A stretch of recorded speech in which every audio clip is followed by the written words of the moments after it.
অনুগ্রহ করে শুনবেন, গুয়াহাটি থেকে হাওড়া যাওয়ার জন্যে ট্রেন নম্বর ১২৩৪৬ সরাইঘাট এক্সপ্রেস। প্রতিদিন দুপুর ১২টা ৪০-এ গুয়াহাটি স্টেশনের ১ নম্বর প্ল্যাটফর্ম থেকে ছেড়ে যায় এবং এটি হাওড়া পৌঁছায় পরের দিন সকাল ৫টা ২০-তে হাওড়া জংশনের ৯ নম্বর প্ল্যাটফর্মে।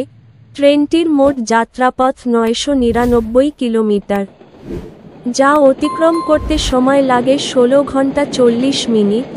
এই ট্রেনের গড় গতিবেগ ৬০ কিলোমিটার প্রতি ঘন্টা এবং সর্বোচ্চ গতিবেগ ১৩০ কিলোমিটার প্রতি ঘন্টা। এই ট্রেনটি যাত্রাপথে মোট ১৪টি স্টেশনে দাঁড়ায়। এই ট্রেনের স্লিপার ভাড়া ৫৩০ টাকা, থার্ড এসি ভাড়া ১৩৮৫ টাকা, সেকেন্ড এসি ভাড়া ১৯৬০ টাকা, ফার্স্ট এসি ভাড়া ৩২৯৫ টাকা। ভিডিওটি ভালো লাগলে লাইক করবেন এবং সঠিক তথ্যের জন্য চ্যানেলটিকে সাবস্ক্রাইব করবেন।